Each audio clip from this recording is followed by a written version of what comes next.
trabajar. A ver.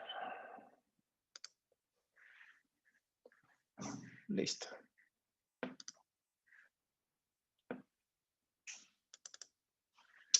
Ok, entonces las trombocitopatías son defectos de la función plaquetaria. Hay que ubicar aquí y ahorita vamos a ver el contexto clínico, cómo establecer el diagnóstico para este tipo de alteraciones. En realidad son defectos de la hemostasia primaria. ¿Por qué? Porque, bueno, pues al verse afectado, por supuesto, la función de las plaquetas, pues vamos a tener como tal una manifestación clínica que pues en realidad vamos a ver que se comportan como una hemorragia mucocutánea. Es decir, el paciente va a tener púrpura, también ustedes le pueden llamar púrpuras, porque también se le pueden conocer así, púrpuras trombocitopáticas, trombocitopatías o defectos de la función plaquetaria lo pueden hacer o lo pueden buscar incluso cuando hagan alguna búsqueda de PubMed para hablar de diagnósticos en general. Es más común encontrarlos como defectos de la función de las plaquetas. Entonces, estaría dentro de los defectos de la hemostasia primaria. Entonces, pueden imaginar que todo este grupo de alteraciones del cual vamos a estar refiriéndonos, pues son defectos de la hemostasia primaria y en realidad, si bien es cierto, es un defecto la interacción entre plaqueta y el endotelio, incluso con el factor de von Willebrand, como sería el caso de la enfermedad de Bernard-Soulier, pues en realidad hay muchas trombocitopatías y que el tronco común que tienen todos estos trastornos son una manifestación clínica que es púrpura.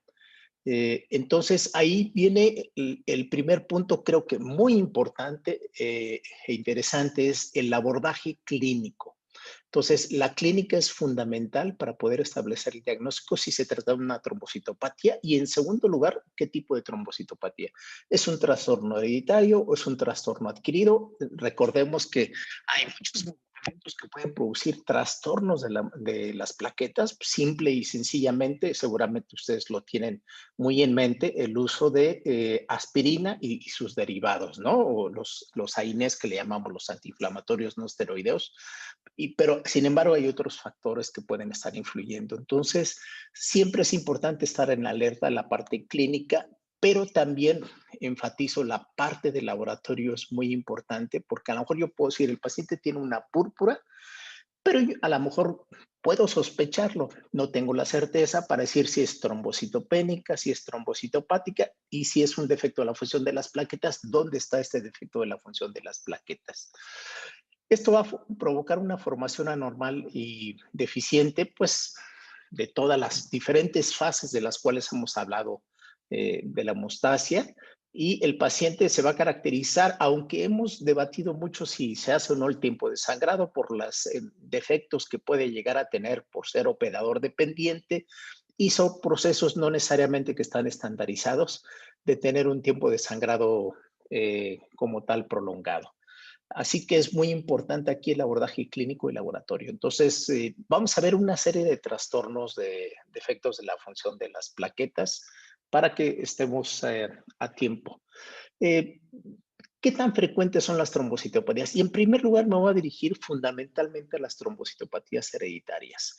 En realidad estos defectos de la función plaquetaria, que son defectos genéticos, por lo tanto, sus incidencias son variables, sea que si hablamos de Bernard-Soulier, si hablamos de trombocitopenia de Glassman, de plaqueta gris, si hablamos de algún otro trastorno muy raro, síndrome de Sebastian, Fechner, París-Trousseau, pues son defectos realmente poco frecuentes. Sin embargo, sí les quiero decir que en la práctica de un servicio hospitalario que atiende a veces problemas hematológicos o a veces de manera fortuita se pueden tener como hallazgos. Yo les puedo comentar que a veces me refiero simplemente a pacientes que tienen una trombocitopenia leve, no crean que ni siquiera trombocitopenia de menos 50,000, pero con plaquetas gigantes. Entonces, a veces el primer indicio, como un hallazgo de laboratorio del cual el paciente puede tener una trombocitopatía. Entonces, siempre hay que estar alertas de cualquier hallazgo de laboratorio, porque a veces el laboratorio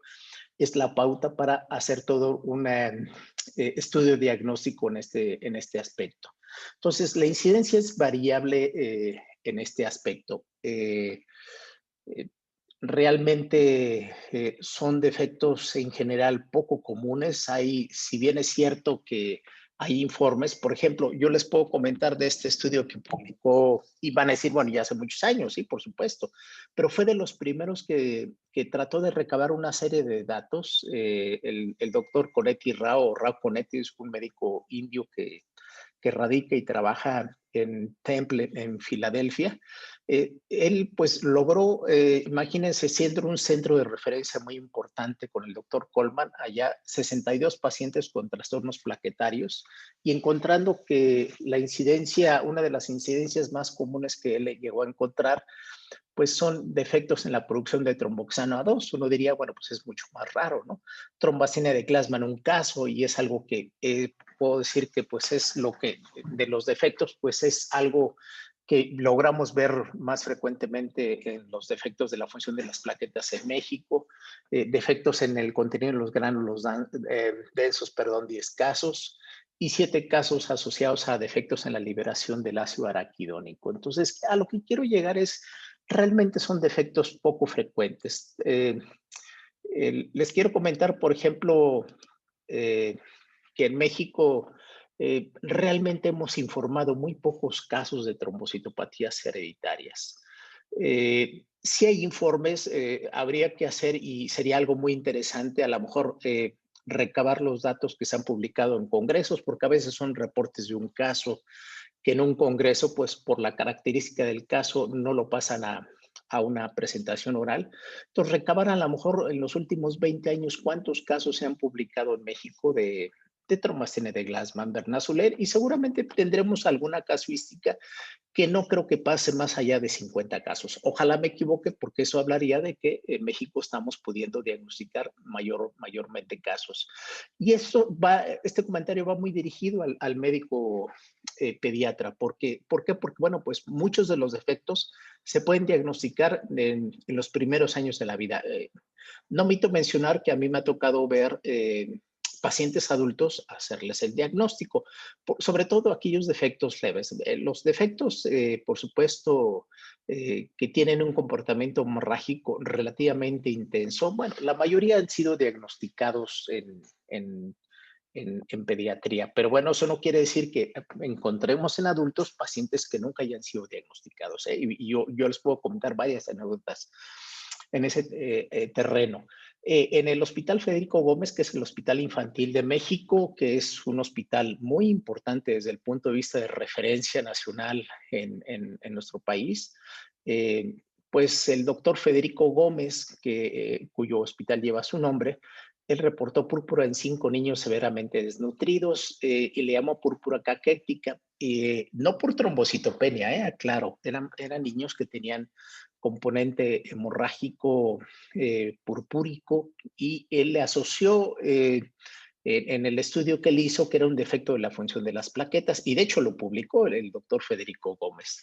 El doctor, uno de los grandes hematólogos pediatras y tal vez el fundador de la escuela en México, el doctor Samuel Dorantes Mesa, en el 68 publicó un niño con ataxia telangiectasia y alteraciones funcionales de las plaquetas con actividad del factor 9 disminuida, informó casos de trombocitopenia de Glasman, trombopatías en el 70, y él informó, y de hecho lo publicó en una revista que después se convirtió en la revista, ay, recuerdo ahorita el nombre de la revista que actualmente lleva el nombre, pero él lo publicó, se conjuntó una revista, la Revista Europea de Hematología, que no lleva así el nombre, en la revista escandinava de hematología lo publicó a un trastorno que él encontraba trombocitopatía,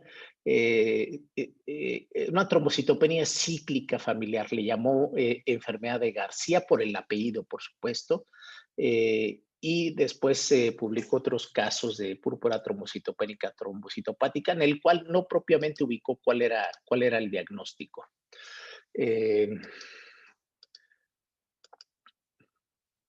Perdón.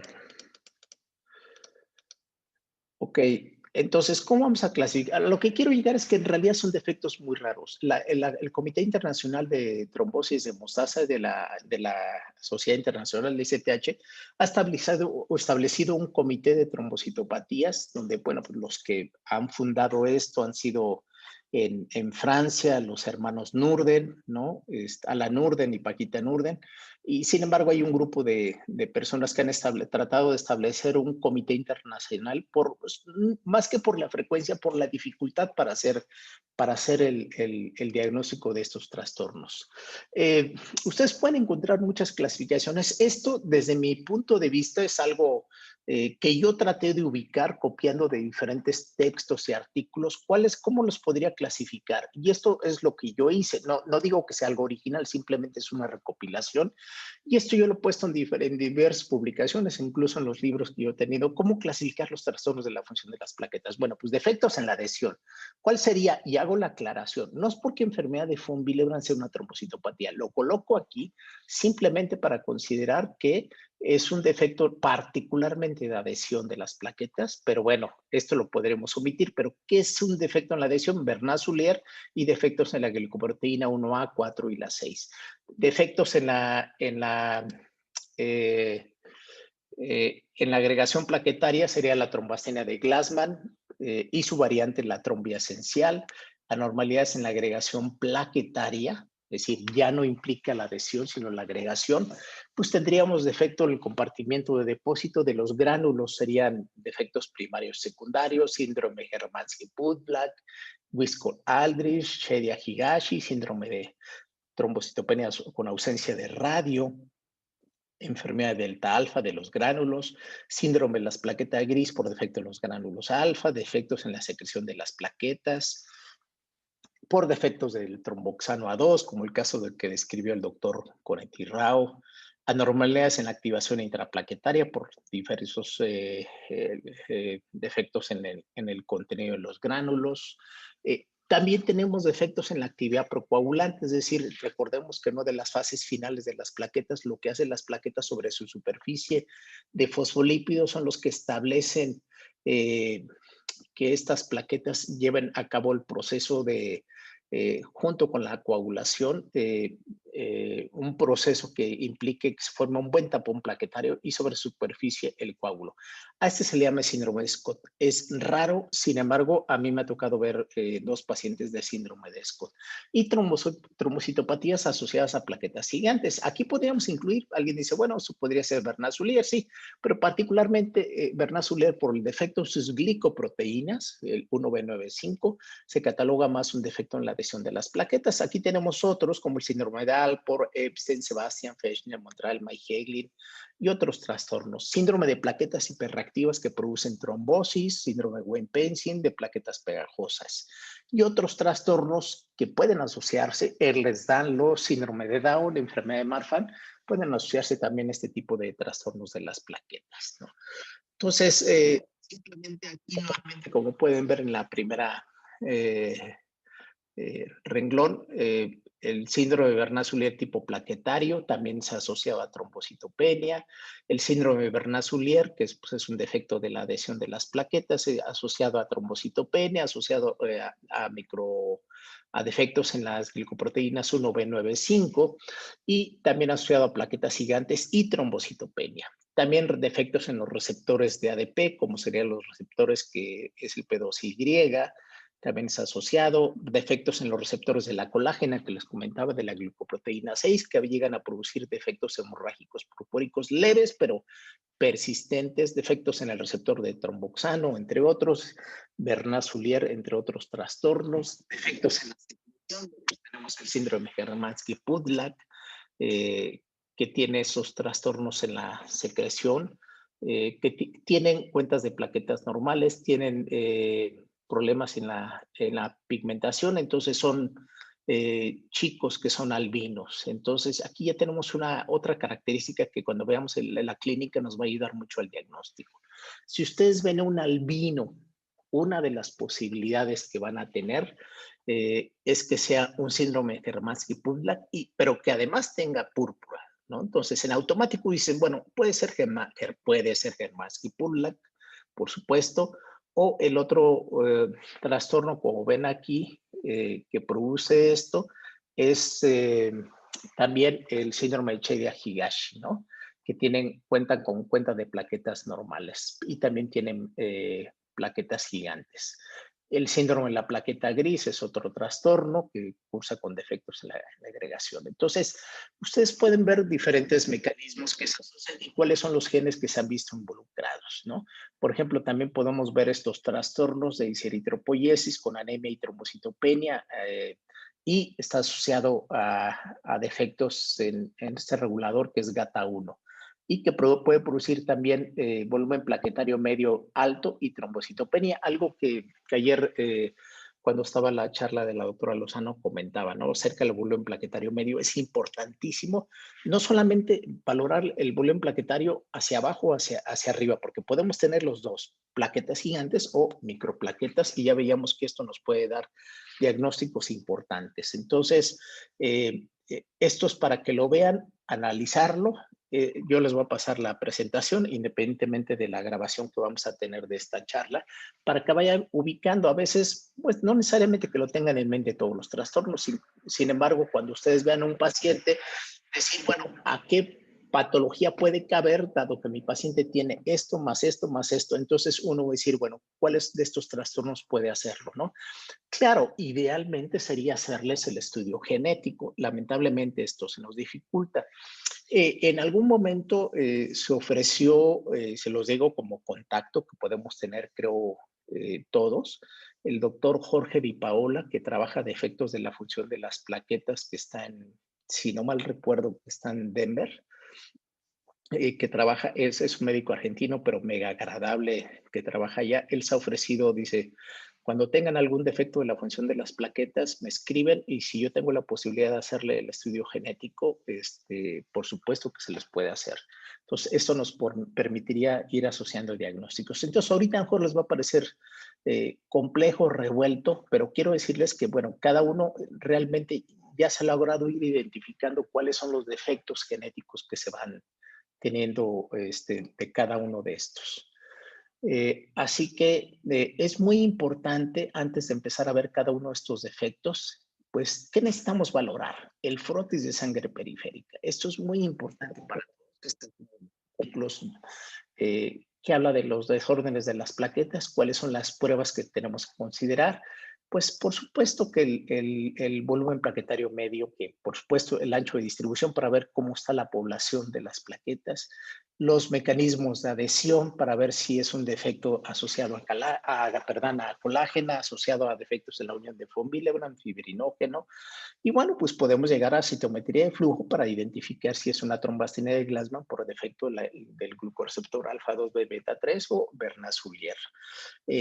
También ver la amplitud del cambio de forma. Bueno, pues aquí habría que hacer diferentes métodos, como podría ser la agregometría, valorar la activación de las plaquetas a través de diferentes señalizaciones. Aquí implicaría otro tipo de metodología para poderlo hacer, porque ya hay que hacer determinaciones específicas del contenido, hacer la agregometría o la lumiagregación, perdón, y utilizando diferentes agonistas, ¿no? Entonces, esto implicaría tener varios parámetros desde el punto de vista del laboratorio para poderlo evaluar, ¿no? Pero sin embargo, nosotros podemos tener una aproximación. No necesariamente todos tenemos la tecnología, pero creo que no es que sean sustituibles, pero creo que tenemos algo muy importante que es eh, el abordaje clínico, que es fundamental, la visión clínica para establecer estos diagnósticos, y creo que el abordaje de laboratorio nos puede ayudar. A lo mejor dices, yo no puedo llegar precisamente a establecer qué tipo de defecto genético tiene, pero sí puedo llegar a un diagnóstico con Bernaz-Sullier, puedo llegar al diagnóstico con una trombocitopenia de Glasman, puedo llegar a un diagnóstico de esto. Entonces, claro, puedo proseguir en esa línea de investigación e incluso referir al paciente que hagan un estudio genético. Y bueno, pues sabemos que ahora incluso hacerla ya la secuenciación, pues cada vez es más accesible económicamente. Eso no quiere decir que todos estén, toda la familia o todos los servicios de salud tengan acceso hacer toda la secuenciación que puedan tener. Y otros defectos que cursan con trombocitopenia. No todas las trombocitopenias, como ayer se señaló, pues van a terminar a ser una trombocitopenia inmune. Y sobre todo hay que valorar mucho, me centro mucho en la parte pediátrica, pero no olvidemos que también es en el caso del adulto, ¿no? O sea, en el caso del niño, ¿por qué? Porque tienen un comportamiento y tiene trombocitopenia, claro, una posibilidad es que sea una trombocitopenia inmune, pero hay que seguir observando cuál es el comportamiento que tiene, desde cuándo empezó los eventos hemorrágicos y si está asociado a otro tipo de trastornos que a continuación vamos a ver que nos va a ayudar mucho a establecer diagnósticos. Ahora, como el doctor Dorantes Mesa, a veces, Dorantes Mesa, perdón, identificó pacientes que tenían trombocitopenia y trombocitopatía, bueno, él solamente decía, bueno, es un paciente que tiene una púrpura trombocitopénica, trombocitopática, cuando a veces no es posible establecer el diagnóstico. Entonces, a veces lo que hay que recurrir por supuesto, es a la referencia de esos pacientes. Entonces, pues vamos a ver que aquí vemos, por ejemplo, el síndrome de Wiskott-Aldrich, trombocitopenia asociada al cromosoma X, qué características tiene, por ejemplo, tiene una inmunodeficiencia entre leve a moderada, plaquetas pequeñas, entonces aquí tendríamos un volumen plaquetario medio. Entonces, para que vean cómo los parámetros, y aquí quiero ver las características, independientemente del tipo de herencia y la localización cromosómica del defecto donde se encuentra el gen, bueno, ¿qué otras alteraciones pueden estar asociados? Entonces, vean cómo es importante valorar el frotis, porque muchos se asocian a plaquetas gigantes, otros tienen, por ejemplo, plaquetas pequeñas, entonces no solamente el frotis medio es importante, o simplemente decir, fíjense que el frotis tiene plaquetas normales en tamaño, en la forma, si se puede visualizar, o simplemente no le veo nada normal a las plaquetas. Y el frotis también no tiene ni siquiera trombocitopenia. Eso es muy importante porque si yo veo que el paciente no tiene trombocitopenia y el frotis está bien, entonces yo digo, bueno, ¿qué otro trastorno de la función de las plaquetas? En automático pienso, bueno, entonces es una trombastenia de Glassman. Entonces, tan es importante decir los hallazgos patológicos como decir no tiene nada. Ok, entonces ¿qué otra patología puede ser? Dices, bueno, pues entonces me voy a aquellos trastornos de plaquetas que no producen alteraciones morfológicas de plaquetas ni en número tampoco. Entonces, esto también es importante también mencionarlo. Aquí simplemente en esta se ve cómo, por ejemplo, la trombastenia de Glassman es un defecto en la agregación por defectos en la glicoproteína alfa 2B, beta 3 y en la trombastenia. Y también vamos teniendo otros defectos en los defectores P2 que pueden también producir otros trastornos, ¿no? En glicoproteína, defectos asociados a la unión de von Willebrand. El Bernard-Soulier es un defecto asociado al defecto de la unión de Bernard-Soulier perdón, a von Willebrand por trastornos en las glicoproteínas plaquetarias. El síndrome de Scott, que yo les había estado mencionando, es un defecto para generar trombina por un defecto sobre la superficie de las plaquetas, sobre la que se generan los complejos enzimáticos. Entonces, es muy importante que lo veamos, que hay muchos trastornos y cada uno, a pesar que dice, bueno, todos tienen el mismo comportamiento, pero no todos tienen la misma origen genético molecular ni el mismo trastorno, y para nosotros es muy importante tratar de identificar qué tipo de defecto, porque recordemos que estos trastornos son hereditarios y por lo tanto este paciente pues va a transmitir este trastorno en los hijos. Y bueno, si bien es cierto, la mayoría de ellos pueden tener comportamientos hemorrágicos diferentes, algunos de ellos también pueden llevar a la muerte de los pacientes. Entonces es muy importante que lo consideremos. También defectos en el contenido de los gránulos, ¿no? En el metabolismo también.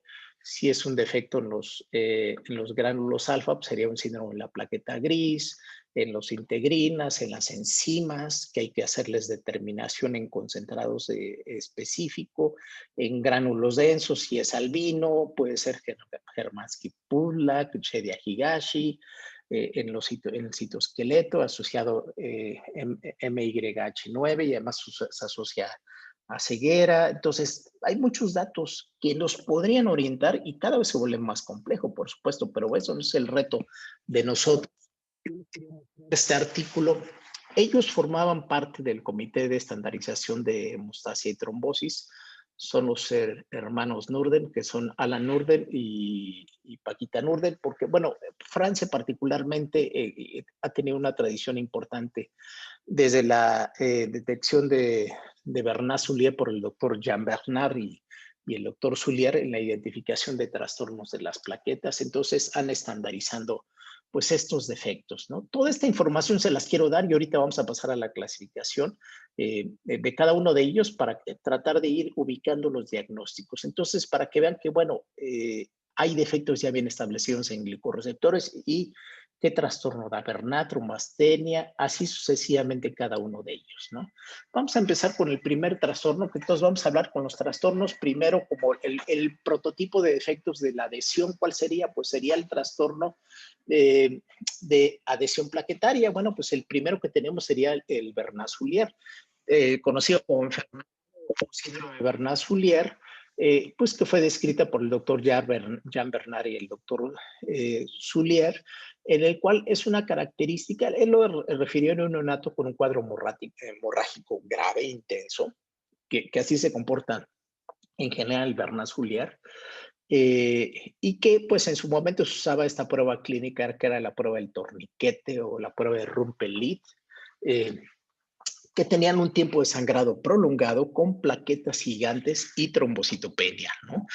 ¿De qué tamaño? Bueno, ¿cuánto mide una plaqueta? Pues una plaqueta de promedio mide 2 a 4 micras, 3, a veces, pues recuerden que la población no necesariamente todas son iguales, pero bueno, tienen un rango de tamaño comparado con un glóbulo rojo que pues aproximadamente mide más o menos 8 micras, ¿no?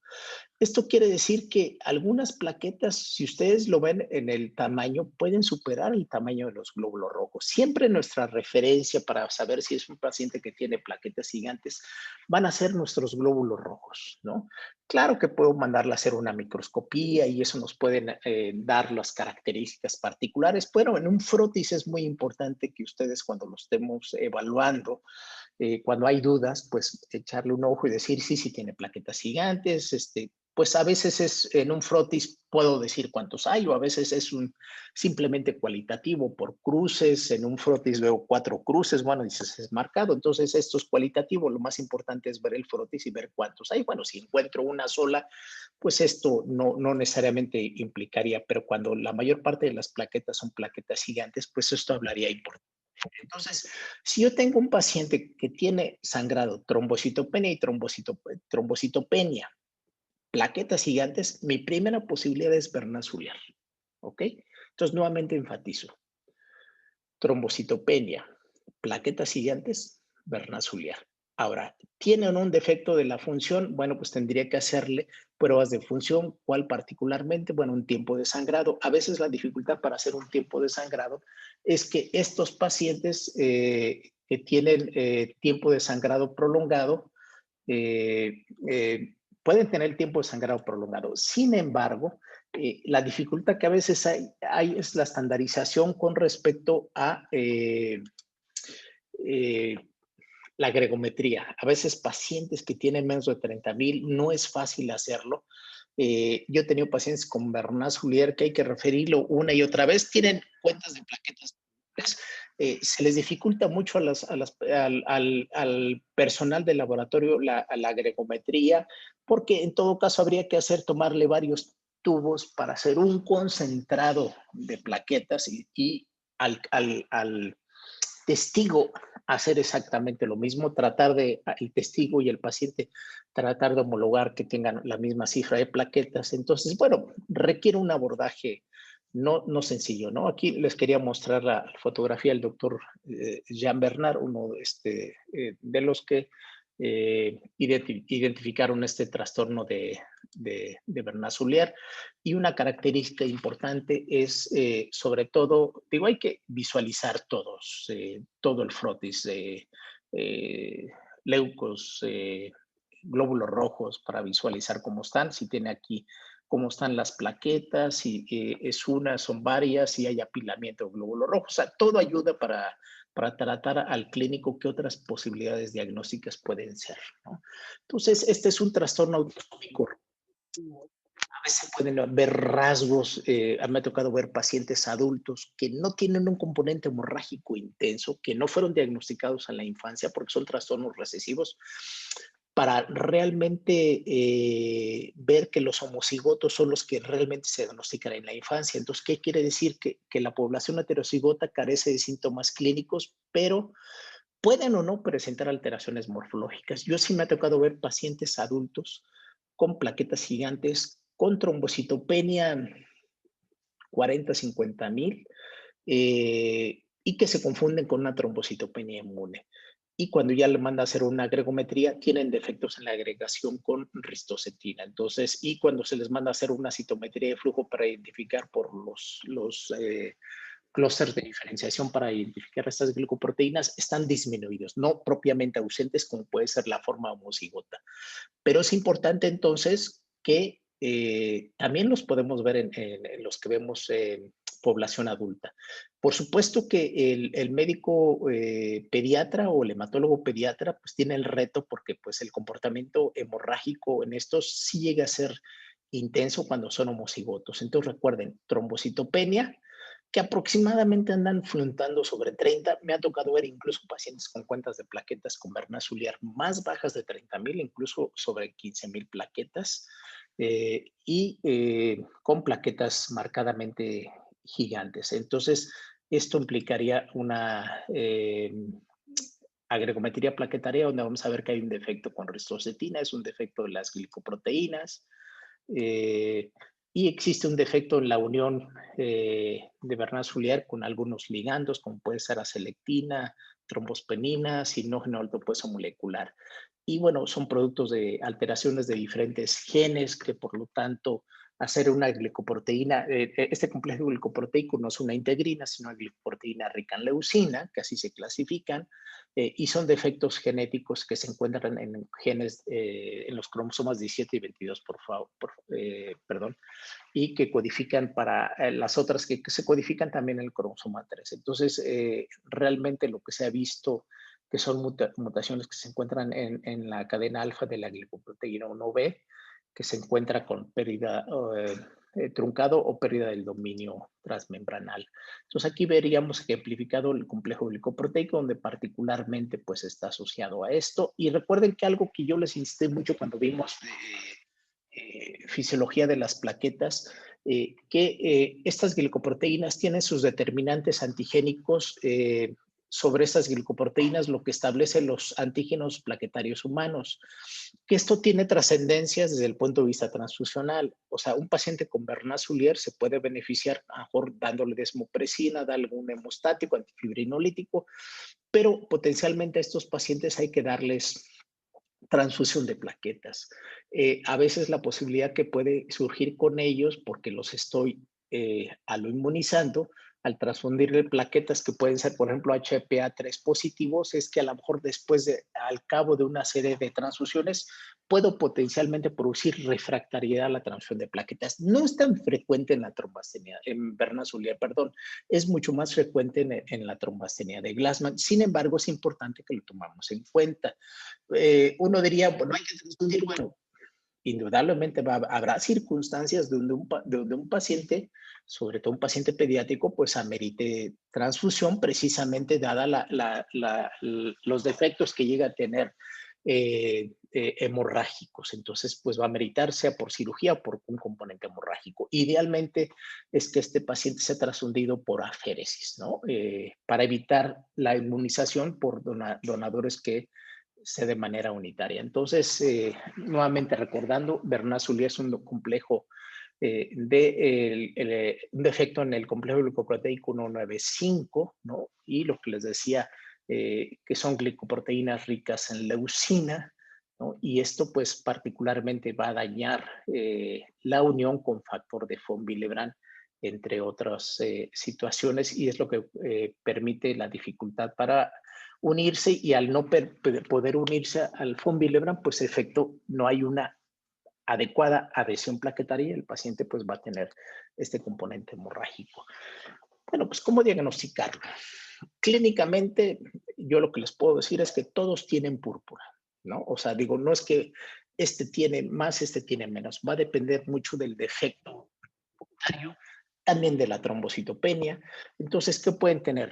Bueno, clínicamente vamos a verlo después, tiempo de hemorragia prolongado, trombocitopenia y plaquetas gigantes, ¿no? Y defectos en la agregación con ristocetina y citometría de flujo alterado, ¿no? CD42 que se determina. Entonces, ahí es como dicen, bueno, pues es un paciente con Bernasulier, queda ya identificado, clasificado, tratamiento y sobre todo si en algún momento dado, como consejo genético, pues la posibilidad de que pueden tener un familiar con este mismo trastorno, hay que hacer la gregometría plaquetaria que nos permita visualizar las curvas y todos los agonistas también, excepto con ristocetina.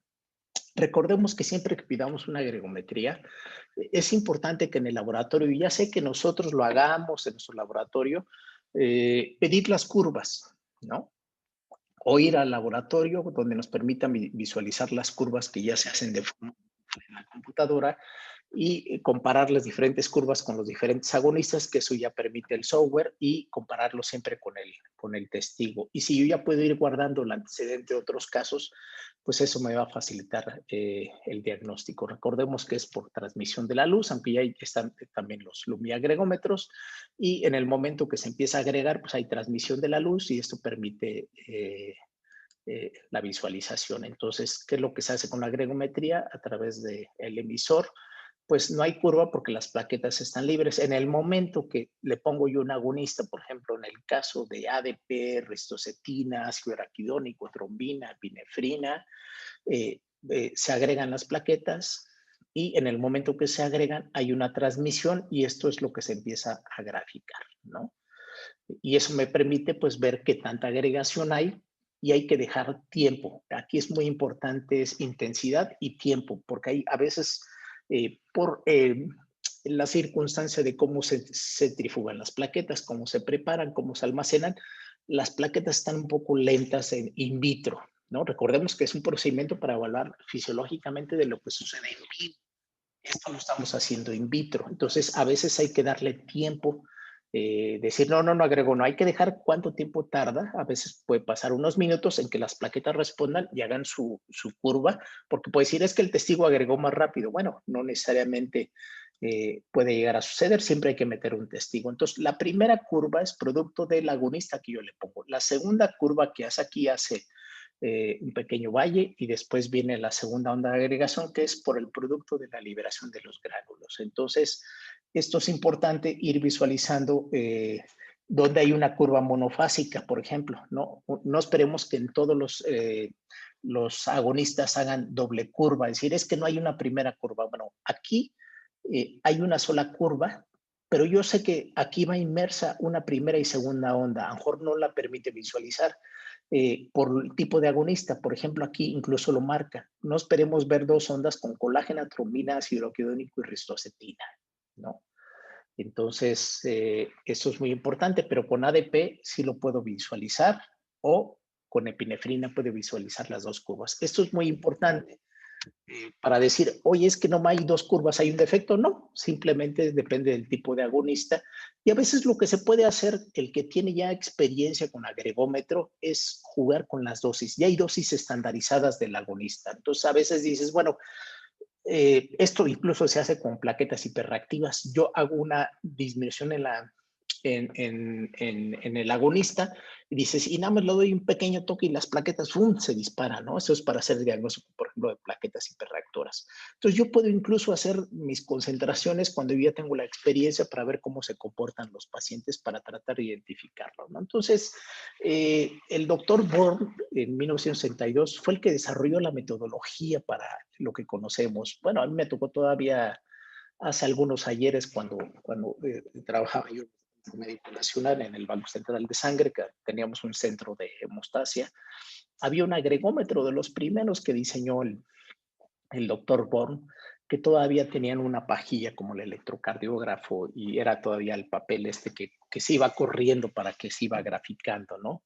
Pero bueno, extraordinario el desarrollo que él hizo y con base a eso, pues es lo que actualmente, pues ya se han digitalizado, esto es mucho más sencillo, pero aún así requiere el expertise. Entonces, nuevamente recordando, bueno, pues cómo se grafican las curvas. Recordemos que las que hacen doble curva son epinefrina y entonces, la primera curva siempre es el agonista. Por ejemplo, estas son curvas que yo las puedo incluso interponer para saber cómo se comportan. Bueno, pues aquí yo los voy graficando para saber, por ejemplo, si el paciente llega a 80%, 70%. No solamente hay que informar el porcentaje, también hay que mostrar la curva, porque eso me permite el porcentaje de máxima agregación y dejar en cuánto tiempo desagrega. Todo eso nos permite establecer algunos tipos de defectos, ¿no? Entonces, bueno, pues el principio, uno de los artículos originales que publicó el doctor Born, eh, aquí vemos que le damos el tributo porque, bueno, pues él fue el que nos facilitó el poder establecer el diagnóstico. La gregometría sigue siendo muy útil para el defecto para el estudio de las plaquetas en general, ¿no? Porque a veces puedo estar estudiando yo si el paciente está aunque ya hay equipo, tienen el principio de saber si el paciente está con efecto con aspirina, con ADP, con ticagrelor, con cangrelor, con algunos de los agonistas, ¿no? Entonces, ese es el mérito que tenemos. Por ahí está el rumor, y se los digo para que no se los olvida, porque a veces alguna imagen dice más. Dicen que era su sobrina, es esta, ¿cómo se llama? Ahí se me olvidó. Bueno, ya saben quién es, ¿no? Que está con Olivia Newton-John, que es sobrina eh, de el doctor Born, el que estableció la gregometría. Y no se les va a olvidar quién fue el que desarrolló la metodología para la gregometría plaquetaria, ¿no? Entonces, y el principio, claro, el que está adentrado en eso, pues claro que tiene su grado de complejidad porque hay que preparar muy bien las plaquetas, estandarizarlas, preparar sus tubos, sus muestras, con diferentes agonistas, paciente testigo, y con esto, pues el principio fundamental, pues se basa en que las plaquetas al agregarse va a permitir que aquí va el ejemplo de las curvas, la primera curva, va permitiendo. Entonces, el máximo de la agregación. Por eso es muy importante dejar tiempo, ¿no? No, mucha prisa, no, quítalo ya, ¿no? Hay que dejar que la curva se desarrolle para permitir evaluar. A veces les enfatizo porque a mí me ha tocado incluso ver que hay muestras de pacientes que tardan en reaccionar la curva. Entonces, hay que dejarlos porque, repito, las plaquetas son muy sensibles. Si bien es cierto, son muy excitables, son muy hiperexcitables por los receptores, pero también la temperatura las puede afectar, el tiempo de almacenamiento, ciertas condiciones físicas, porque es un método desarrollado in vitro. Entonces, es importante. A veces, bueno, yo tengo una gregometría, bueno, también nos pasa que no tengamos agregometría, hay que pedir una agregometría a nivel privado. Aquí en la Ciudad de México, yo les puedo decir que algunas que hemos nosotros luego mandado para correlacionar a nivel privado, creo que razonablemente bien las hace, por ejemplo, el hospital del Pedregal del Grupo Ángeles, igual el que está ahí cerca del Hospital General, que es el Hospital Roma del Grupo Ángeles, razonablemente hacían bien la química, porque al final no es un laboratorio, es quién lo hace, lo que hace efectivo eso. A veces uno pedía las curvas no tan costosas, y a veces lo que nosotros hacemos también en el Instituto Nacional de Nutrición,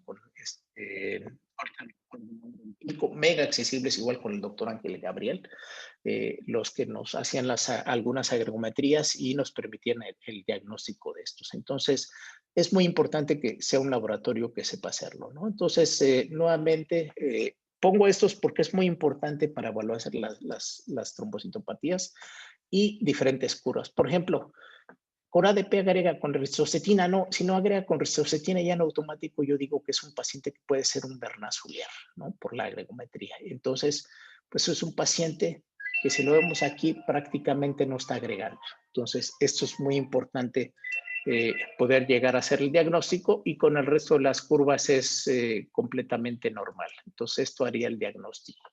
Y es así como nosotros vamos comparando las diferentes curvas para establecer los diagnósticos, ¿no?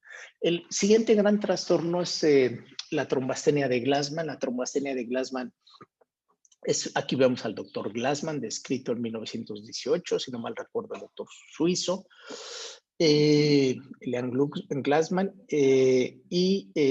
lo estableció en el 18, y es un defecto de la agregación plaquetaria por defectos en la glicoproteína 2B3A, o también llamada alfa 2B beta 3, ¿no?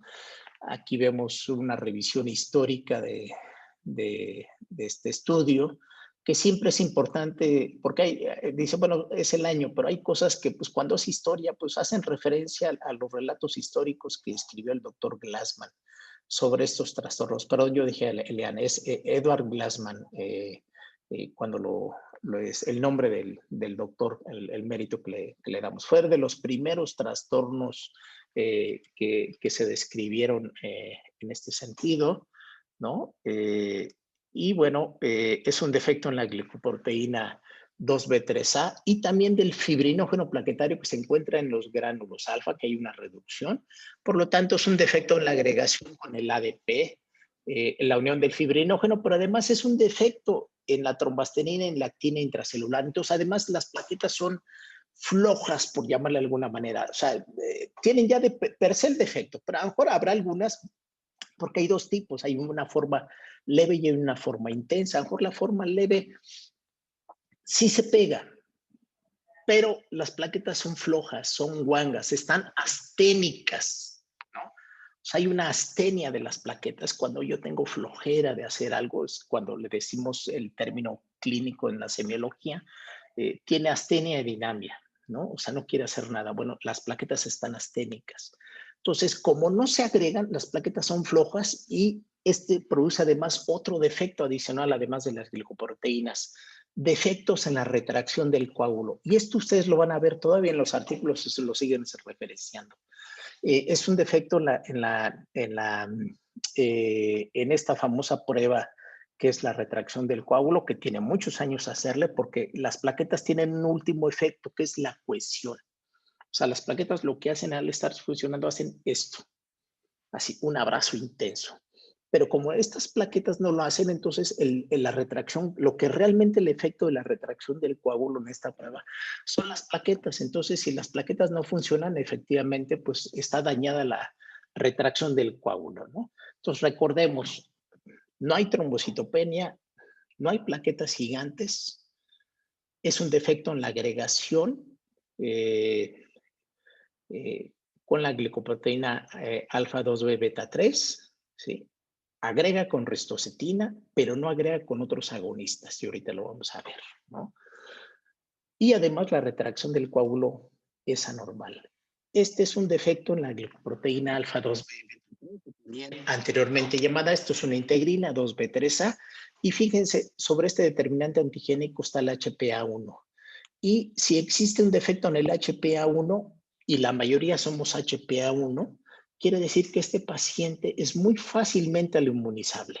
Estos pacientes se transfunden por extracciones dentales, por algún procedimiento, y las mujeres cuando llega la etapa de la menarquia a veces tienen componentes hemorrágicos muy intensos y pues a veces ameritan traducción. Yo he tenido dos pacientes ya adultos donde no les hacía nada. Recuerdo particularmente una paciente que tenía una hemorragia de tubo digestivo, continuamente sangraba y llegaba al hospital con 3, 4 gramos de hemoglobina por la hemorragia de tubo digestivo, y ya no respondía a las plaquetas. O sea, le ponías plaquetas y el paciente seguía sangrando. ¿Por qué? Porque ya estaba la inmunizada. En algún momento tuvimos oportunidad, cuando tuvimos con blood chip, hacerle los antígenos plaquetarios y efectivamente, pues ella tenía ausencia de los antígenos HPA1 y esto pues producía la inmunización importante en esta paciente. ¿Qué fue lo que hicimos y qué es lo que le está aprobada para el tratamiento de estos pacientes? Es el uso de factor 7 recombinante. Entonces, cuando tengan un paciente con trombastenia de Glassman que no responda con plaquetas, está el factor 7. O si tienen la posibilidad de poner el factor 7, es una de las indicaciones que tiene. Entonces, es un defecto en la glicoproteína alfa 2B beta 3, es una integrina que produce el defecto de la unión con fibra. Y recuerden que tiene una secuencia de reconocimiento que es arginina, glicina, aspartato, que también se le llama RGD. Entonces, esto no impide que se una a fibrinógeno, fombilibran o fibronectina. Y el diagnóstico lo vamos a establecer porque agrega con ristocetina, ¿no? Porque pues no tiene defecto en la glicoproteína 1B9, pero fíjense, no agrega con epinefrina, DP y colágeno. Entonces, en automático tú dices, no hay trombocitopenia, no hay plaquetas gigantes, si agrega con ristocetina, no agrega con los demás, dices, pues agua pasa por mi casa, es una trombastenia de Glassman, le hago la retracción del coágulo, es una prueba casera y le hago la citometría de flujo y es donde me van a documentar donde tengo estos defectos. Entonces, tiene tiempo de sangrado prolongado o hemorragia, cuenta de plaquetas normales, las plaquetas son normales y defecto en la agregación, que ya los he señalado, y la citometría de flujo me va a reportar defectos en CD41 y CD65. La otra diferencia que se le haya dado por llamar esencial es una variante de la trombastenia de Glassman. De hecho, así vienen los artículos originales, la trombia esencial, en el cual el único defecto que existe es un defecto leve de la glicoproteína, pero la diferencia es que este sí contiene su sistema contráctil y la retracción del coágulo es normal. O sea, no tiene los receptores CD41, CD65, pero la retracción del coágulo es normal porque el contenido de su sistema contráctil es normal. Esta sería la única diferencia. Otro gran defecto son los defectos en los cuerpos densos, es decir, aquellos trastornos de plaquetas que no tienen cuerpos densos. Entonces, disminuidos o ausentes. Se puede encontrar de forma aislada, es decir, pues este no tiene otro defecto, ¿no? Asociado, o se puede asociar a defectos de melanina. Entonces, quiere decir que si yo veo un paciente con albino, puede ser porque puede tener un defecto en la función de las plaquetas o la inmunidad y defecto en el contenido de los cuerpos densos, y por lo tanto no va a tener agregación y se puede asociar un defecto en la movilización de los gránulos, ¿no? Entonces es un defecto, también se le llaman defectos en la poza de depósito, ¿no? En el pozo donde están depositados los gránulos. Y se transmite de forma autosómica dominante, ¿no? Entonces es poco común, pero la intensidad es mayor. Uno de los primeros trastornos va a ser el Hermansky-Pudlak. Es muy raro. Alguna vez yo vi en el centro médico un paciente que era albino que fue a estudio de agregometría y resultó alterado. Yo no era su médico tratante, fue nada más referenciado para estudio y resultó que ser un paciente con Hermansky-Pudlak, era un paciente albino, y lo que ayuda mucho al diagnóstico porque no había segunda onda de agregación por el defecto que tenían el contenido de los cuerpos densos. Y aquí lo que es muy importante es hacer una agregometría, además de la agregometría, perdón, una microscopía electrónica para ver que los gránulos realmente, los cuerpos densos están vacíos. Entonces, pues lo que vamos a ver es un albino. Entonces, vean cómo en algunas situaciones no se olviden de algunos datos clínicos importantes. Y lo digo tanto para el clínico como para el laboratorio, ¿no? Ustedes están en el laboratorio, les llega una persona albina para estudio, deben de pensar, y si tuviera un trastorno de plaquetas, a lo mejor tiene esto otro. Bueno, no es mala la posibilidad, considerando que una de las posibilidades puede ser, perdón, un Hermansky-Pudlak, ¿no? Entonces, siempre recordemos esto, que pueden tener varios trastornos, ¿no? Son defectos hay una hipopigmentación, ¿no? Uno dice, todos los albinos son iguales. Bueno, vamos a ver que no todos los albinos son necesariamente iguales en este respecto, ¿no? Entonces, también se puede asociar a otros trastornos, fibrosis intersticial pulmonar crónica, colitis granulomatoso. Digo, puedes haber sujetos que pueden ser sanos, ¿no? Y que tienen esto. Pero bueno, algunos se asocian, como decíamos, a otro tipo de trastornos y seguramente pueden llegar con el médico no por un trastorno de hemorrágico. A lo mejor puede tenerlo, pero a lo mejor no llega, no es el primer dato el trastorno hemorrágico y puede tener de fondo un síndrome de Hermansky-Pudlak. Y vemos que un número importante de sus plaquetas, pues vamos a encontrar que se ven vacías incluso, cuando uno se acostumbra a ver plaquetas sea por imágenes que a mí me ha tocado ver a microscopía electrónica de plaquetas. Antes había había un microscopio electrónico en el Hospital General de México. Bueno, ya lamentablemente con el paso de los años se descompuso, ya no se ha renovado, y es cuando uno se acostumbra a ver las agregometrías. Entonces, ¿qué es lo que tenemos? Tenemos esto, sí agrega, pero desagrega. Se queda muy cortita la onda de agregación, ¿no? Mayoritariamente. Entonces, esto habla de un defecto en el contenido de los gránulos. O sea, dice, sí funcionan los glicoreceptores porque hay una primera onda, pero se va para abajo, porque recordemos siempre que la segunda onda de agregación es producto de la liberación de los gránulos. Y esto, la curva azul es el testigo, ¿no? El otro defecto en los cuerpos tensos es el síndrome de Wiskott-Aldrich. El doctor Aldrich lo describió en el 54, es un trastorno ligado al cromosoma sexual X. Es un poco como la hemofilia en cuanto a la herencia, solamente en cuanto a la herencia. Quiere decir que los hombres son los portadores de la enfermedad. Puede haber mujeres o podemos encontrar mujeres que sean portadores y pueden tener la manifestación. Se caracteriza por trastornos en piel, eczema, trombocitopenia, susceptibilidad a infecciones y las plaquetas tienden a ser chiquititas. Ayer lo comentaba la doctora, ¿no? Son volúmenes plaquetarios bajos y tienen un componente hemorrágico. Hay la forma clínica que estamos viendo y el doctor Álvarez Amaya, un prominente hematologista, que en paz descanse, acaba de fallecer hace un mes. Él publicó en México un artículo, también fue publicado en una revista europea, un síndrome de Wiskott-Aldrich atenuado. Lo publicó hace, qué sé yo, hace unos 40, 50 años. Entonces, él encontró una forma atenuada, o sea, no el cuadro típico de un Wiskott-Aldrich en un niño, y lo publicó. Entonces, quiere decir que no necesariamente podemos tener una forma muy severa de los datos clínicos. Y la tendencia a hemorrágicas se debe porque estos pacientes tienen trombocitopenia y también tienen plaquetas, microplaquetas, y como tienen un defecto en los cuerpos densos, pues también van a producir este defecto. Entonces, fíjense que a diferencia de otros pacientes, tienen trombocitopenia, pero no tiene plaquetas gigantes, al contrario, tiene plaquetas chiquitas, ¿no? Y además se asocia con otro tipo de trastornos, como es trastornos de piel y susceptibilidad a infecciones, ¿no? Entonces, simplemente esto, el médico pediatra, creo que en la mayoría de los casos, la mayoría, si llega con un buen médico pediatra, va a establecer el diagnóstico.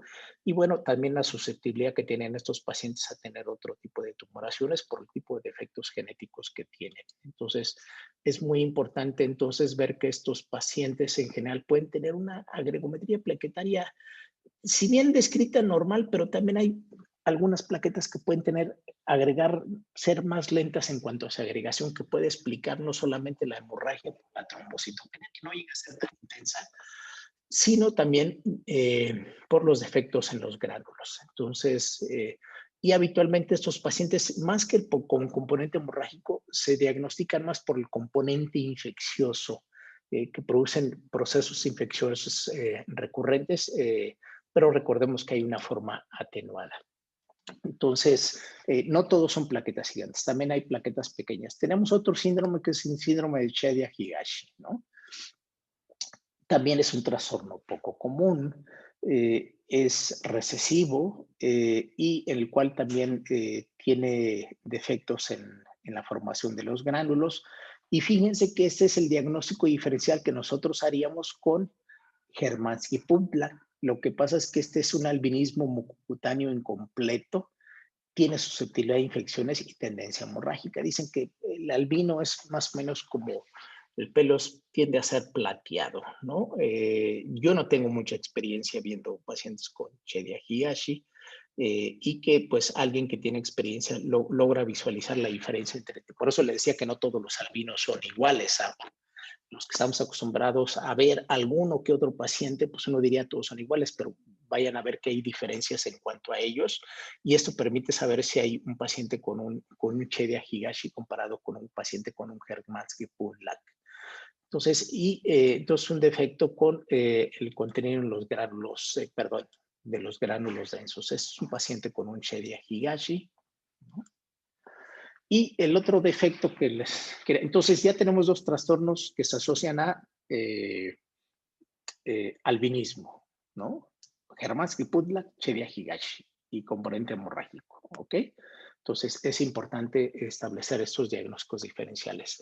Aquí está fotografía del doctor Racuglia. El doctor Racuglia es un médico francés que en el 71 describió un trastorno en el cual él vio en la microscopía de luz plaquetas que tenían color gris, y por eso desde ahí se conoce hasta el día de hoy un trastorno de síndrome de las plaquetas gigantes que tienen y disfunción porque tienen ausencia de gránulos alfa y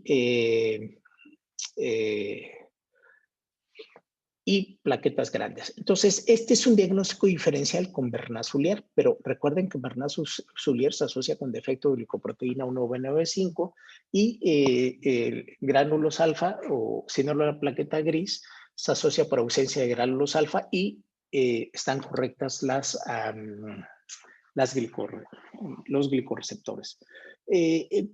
Actualmente están reportados 85 casos en el mundo.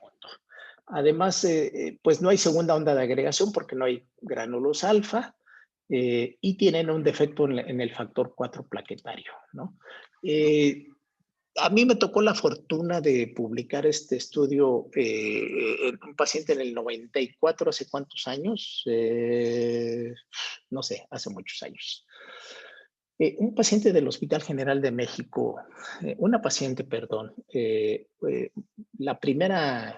primer caso diagnosticado en México y el único publicado en México. Sé que se han informado en congresos síndrome de las plaquetas gris en México, pero ese es la primera familia que se publicó, que fueron 4 casos. Esta es la microscopía electrónica, que todavía nos tocó por fortuna hacerle la microscopía electrónica. A lo mejor no se ve muy fina, pero bueno, pues al final se hacía y eso hacía la aproximación. En el servicio de anatomía patológica en el Hospital General de México, la microscopía electrónica, y nos permitió hacer el diagnóstico del síndrome de la plaqueta gris. Pues lo que se veía es que no había segunda onda de agregación, ¿no? Por ahí tengo yo, estas no son las originales las tengo que buscar porque, bueno, ya hace como 25 años de esas agregometrías que las debo de tener guardadas en un archivo.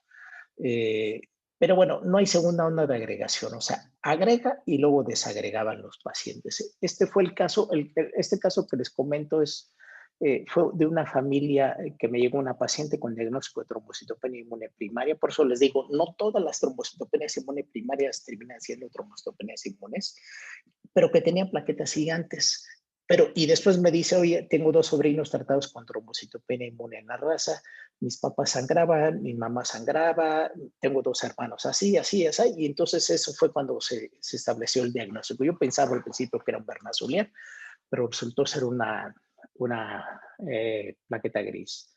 Y bueno, pues ha sido publicado, le digo, muy pocos casos en el mundo. Se asocian además en la evolución estos pacientes por defecto genético a leucemias agudas. Yo recientemente, hace 2 años, cuando me encontré en un evento que invité a Jorge y Paola de Denver, le comenté, dice, bueno, pues si tienes esos casos, dice, hay muy pocos casos en el mundo, dice, hay que hacer el estudio genético, pero bueno, la verdad es que le digo que tengo como 20 años o más que ya no veo yo espero que sigan viviendo el propósitos y sus sobrinos que tienen este trastorno. Entonces, bueno, pues realmente es un trastorno todavía poco común con ausencia en los gránulos alfa, ¿no?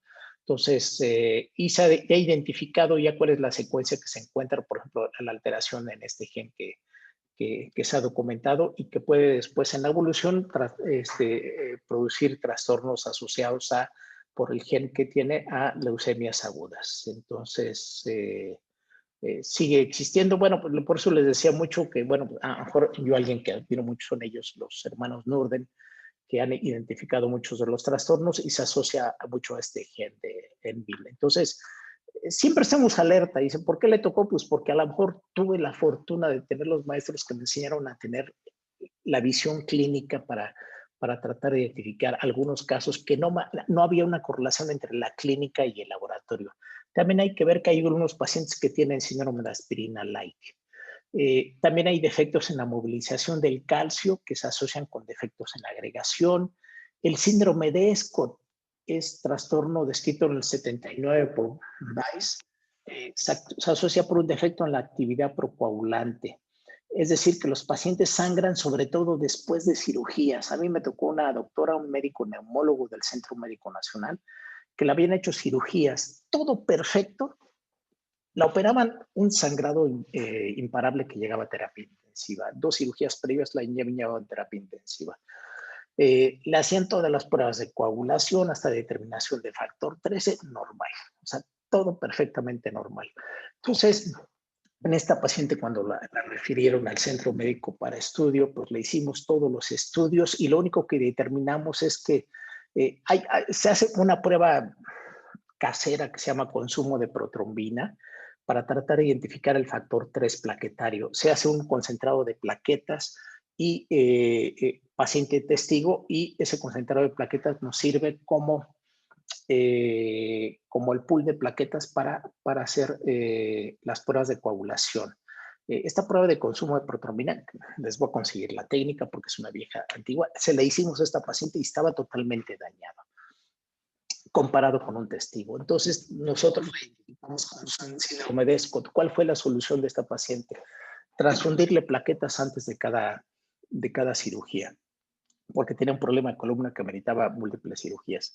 Entonces, no tiene trombocitopenia, la gregometría era normal y lo que tenía un defecto en la actividad procoagulante de las plaquetas. Entonces, es un defecto en el factor 3 plaquetario por defectos en la unión y pues en los fosfolípidos plaquetarios que se asocian a la actividad procoagulante. Y ya rápidamente vamos a pasar a los síndromes que cursan con plaquetas gigantes. Tenemos el síndrome de Alport. Ahorita yo tengo una familia estudiando ahí en el hospital que me llamó la atención porque 2 hermanos tienen sordera, ¿no? Llegaron por púrpura, pero tienen sordera. Entonces yo dije, bueno, tienen sordera, tienen trombocitopatía, dije, debe tener algo. Lo estamos ahorita estudiando para ver si tienen un trastorno renal, porque algunos pueden estar asociados a defectos en la función. El síndrome de Alport pues, es uno de los síndromes más descritos, trombocitopenia, nefritis y sordera. Entonces, yo conocí hace años en el centro médico también referido de cuando todavía funcionaba bien algunas clínicas en el Centro Médico Nacional siglo XXI de Pediatría, nos referían a una familia que tenía sangrado y esta familia tenía plaquetas gigantes, tenía una trombocitopenia moderada y además se asociaba con sordera y nefritis. Llegaron 2 niños, tenían apellido japonés, así fue como diagnosticamos esta familia de síndrome de Epstein. Entonces, el Epstein es una variante del síndrome de Alport, ¿no? Entonces, recordemos siempre que tiene lesión renal y tiene algún trastorno de plaquetas, bueno, pues puede ser un síndrome de Epstein, que además es un variante del síndrome de Alport. El síndrome de Sebastián son pacientes que tienen trombocitopenia más plaquetas gigantes, pero tienen cuerpos de inclusión de citoplasma de los neutrófilos. Entonces, probablemente sea una variante del síndrome de Fechner. Estos dos se parecen. Fechner es una variante del síndrome de Alport. Son inclusiones citoplasmáticas azul grisáceas en los neutrófilos, entonces muy importante por eso la visualización, y organelos intraplaquetarios que produce el aumento de las plaquetas. Entonces, Alport, Epstein, Sebastian y Fechner se parecen en el diagnóstico y aquí llega mucho algunas características. Por ejemplo, estos dos tienen inclusiones en granulocitos, lo que hace la diferencia con el Alport y con el síndrome de Epstein. El otro trastorno es síndrome de Montreal, que fue descrito precisamente allá, herencia dominante, y se asocia con trombocitopenia moderada, plaquetas gigantes, y trastornos en las plaquetas con microscopía y trastornos en la agregación con trombina. Entonces, si lo ven, todos estos, Bernard-Soulier, plaqueta gris, y estos trastornos hay que hacer diagnósticos diferenciales. La diferencia es que Bernard-Soulier ni síndrome de la plaqueta gris se asocia a soltera, nefritis, y no tienen inclusiones en gránulos y no tienen afectaciones controminantes. Ojo, estas diferencias es lo que nos hace el diagnóstico diferencial. Y el otro gran trastorno es el síndrome o enfermedad de Meigs-Heiglin, que fue descrito en 1909 en una mujer que tenía inclusiones de leucocitos y Heiglin observó la triada consistente en trombocitopenia, plaquetas gigantes e inclusiones de leucocitos, ¿ok? Pero no tienen sordera y no tienen nefritis. Entonces, esto es muy importante y que tienen inclusiones basofílicas dentro de los granulocitos. Entonces, es muy importante, digo, sé que a veces en una fotografía es difícil estarlos visualizando. Por eso es muy importante y creo que todos enfatizamos. Hay que hacer frotis, hay que hacer frotis, hay que hacer frotis, hay que hacer frotis. Y esa es una situación difícil. Yo sé que implica trabajo, pero no saben la información tan valiosa que nos da al clínico y al laboratorio, porque recordemos que somos un equipo, ¿eh? O sea, al final el médico es la cara, pero sin el laboratorio yo no puedo dar un buen diagnóstico, un buen tratamiento. Entonces, aquí es importante. Y yo lo puedo decir en el Hospital General, es muy importante el frotis, frotis y frotis y frotis y frotis, estar insistiendo.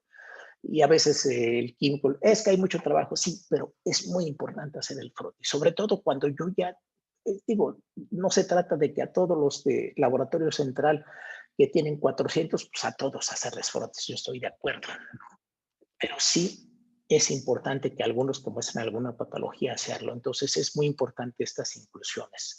Y otros trastornos es la macrotrombostopenia del Mediterráneo, otros que tienen los MYH9, ¿no? Que se asocian con cuerpos de doble plaquetas y, si no mal recuerdo, se asocia además con ceguera, ¿no?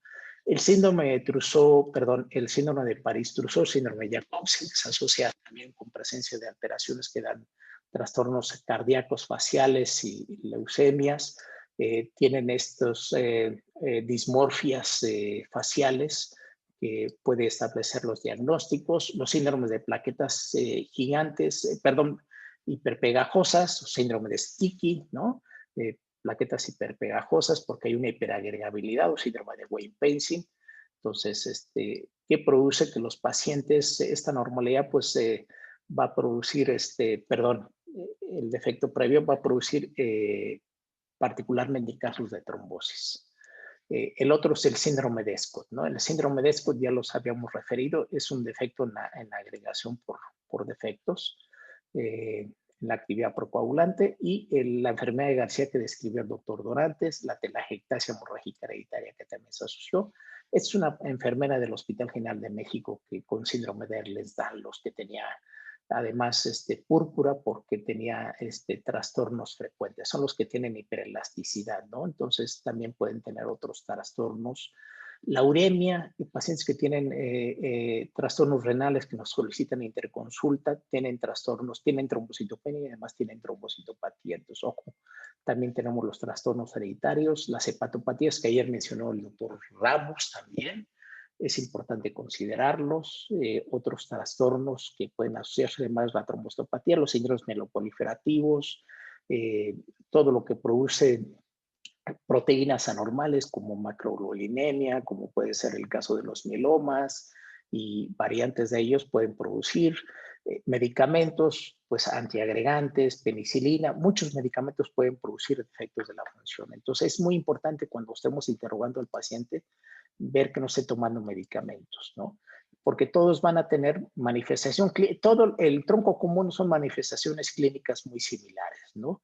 Entonces, hay muchos artículos que se los va a subir en relación a trombocitopatías y a defectos de la función para que ustedes puedan establecer el diagnóstico de estos pacientes, ¿no? Entonces, a lo que quiero llegar es que es muy importante en la clínica hacer un tiempo de sangrado. Yo soy consciente de las deficiencias, pero yo soy un creyente del tiempo de sangrado.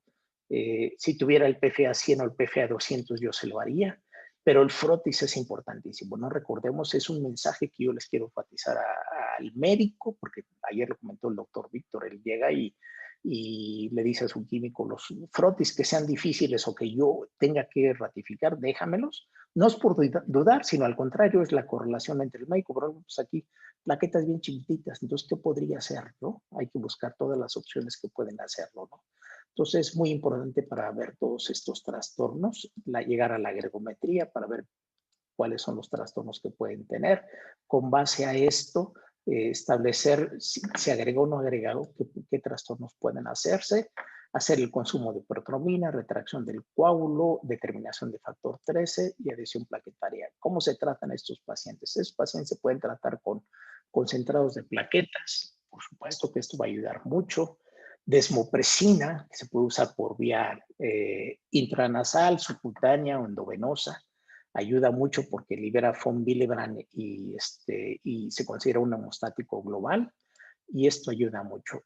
Por ejemplo, esto yo lo publiqué hace tiempo, el uso de la desmopresina en pacientes con plaquetas gigantes. Lo usé en 2 pacientes con Bernasoli y los 2 pacientitos, perdón, con plaqueta gris y funciona. Entonces quiere decir que puede ser efectivo en algunas trombocitopatías, ¿no? Alguien decía que no funcionaba. Bueno, yo les hice la prueba. Yo veía que funcionaban clínicamente. Bueno, había que demostrarlo en el laboratorio. Entonces, haciendo las pruebas pre y post, los pacientes sí mostraban mejoría. El factor 7 sirve particularmente en el paciente que tiene, ya lo comentamos, particularmente el paciente que tiene